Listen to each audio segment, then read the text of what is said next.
entities shape others' destiny. Welcome. Today's doodle was based on the word divide.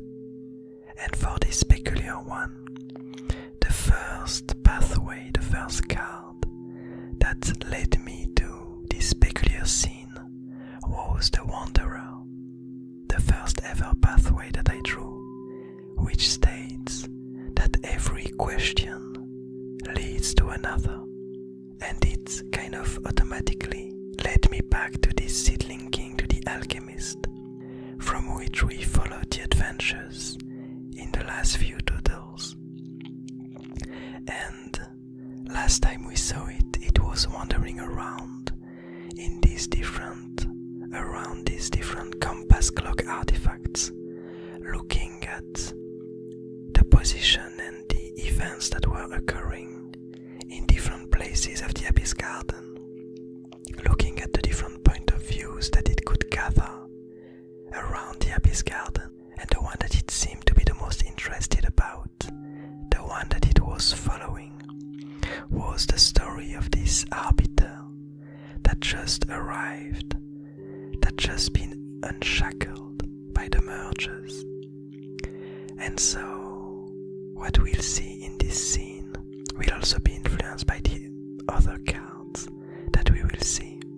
But basically here, the idea is that the reason why the seedling king, while the alchemist is in my mind linked to this idea that every question leads to another, is the fact that every time we see him, we don't know what its purpose is.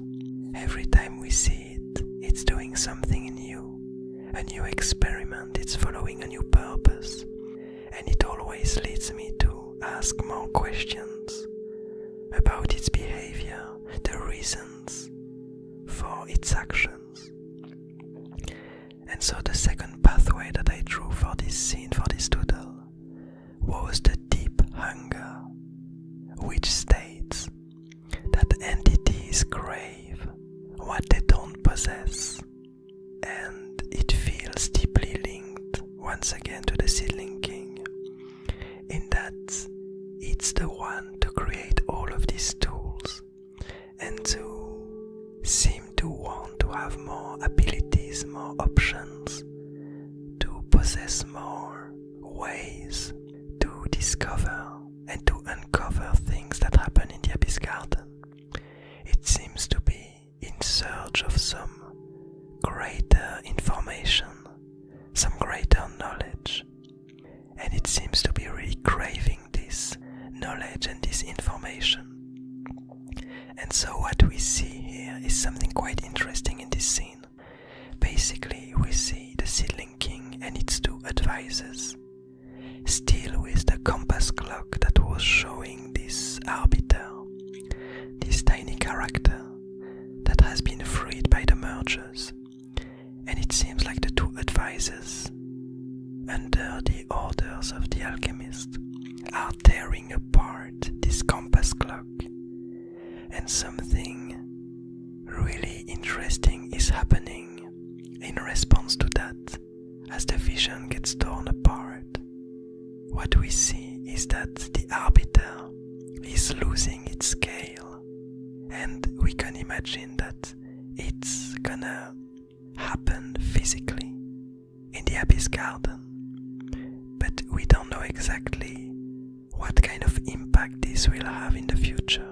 But it seems like the alchemist knows that somehow, by influencing the compass clock, these really intricate artifacts, and by breaking it apart on a peculiar omen, on a peculiar event, it seems like the seedling king believes that it can impact this event, that it can change future outcomes. And so that's really interesting, because I'm really wondering what's the reason why the seedling king wants to deprive the arbiter of its scale.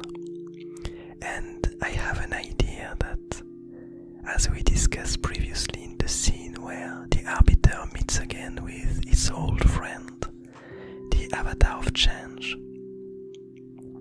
I have this notion, and we discussed it, that probably the avatar of change was a creation of the alchemist.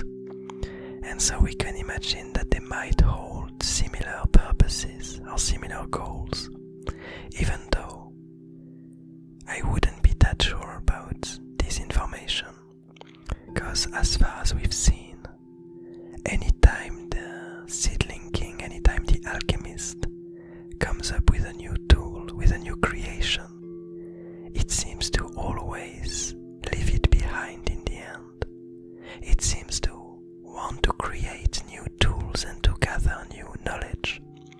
But once it gathered the knowledge it needed, it just seems like any output that it created, any result, any back product that came out of its experiments are just left behind by the seedling king. He doesn't carry around all of these tools. He doesn't carry around the tiny flames that he created last time. He left the dying seedling on its own. He doesn't bring this mass creature with him. He doesn't bring with him this different compass clock, even though he knows where they are, and he probably have a whole forest of them, a whole collection of them. It seems that all that matters to it is the knowledge that it gathers, and that it doesn't need anything more. It doesn't need any tool, any material. All that it cares about is this knowledge and this thirst for information and for understanding. But finally, the last pathway that I use for this peculiar scene, for this doodle, was the desperate reach, which states that needs drive entities' behaviors. And I'm guessing that as we discussed it just now, the peculiar need that the alchemist has is this need to understand and this thrive for knowledge. And so we can infer from this card that the reason why it is tearing apart the arbiter from its scale is in the ultimate goal to gather information from what will come of this event, which is something really interesting, because we don't know much about the arbiter, about this tiny creature, but we do know that when the mergers freed it, they gave it this scale.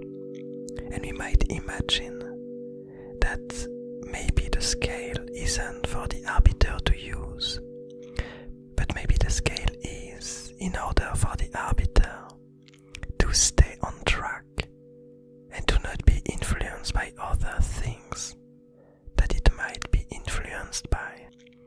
We can imagine that the scale might remind it that it's been shackled for a reason. And even though it's getting freed now, it shouldn't forget the reasons that led it to lose its freedom in the first place. And so we can imagine that as the seedling king is tearing apart this symbol, this scale from the arbiter, it might indeed free the arbiter's mind from its shackles.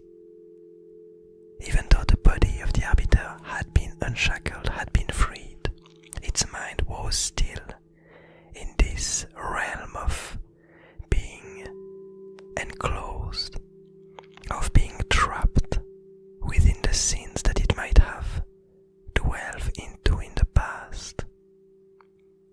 And so the way I would interpret this scene is the alchemist, the seedling king, unshackling the mind of the arbiter through this really literal tearing apart of this omen, tearing apart of this prophecy, tearing apart of this reality.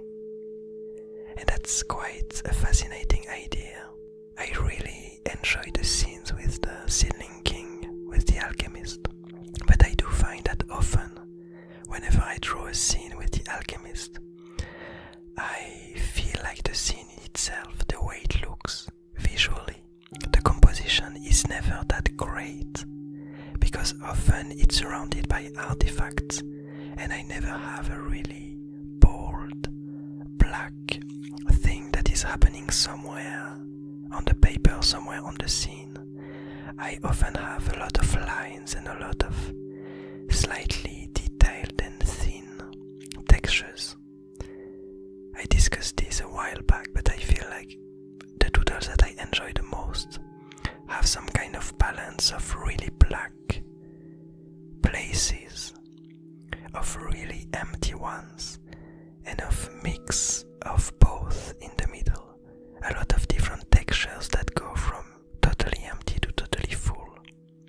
And I feel like really often with the Seedling King, because of the reasons and the places it is traveling, I often have a hard time finding a great composition for it. But I do really enjoy this one, and I do enjoy that we finally get to see a bit some new informations about this compass clock, and the fact that actually you are able to tear them apart, that the alchemist knows that by tearing them apart it changes events that will occur in the future, that even though this artifact compass clock can predict things that are happening in the Abyss Garden, it can seemingly also change them. And that's quite an interesting idea.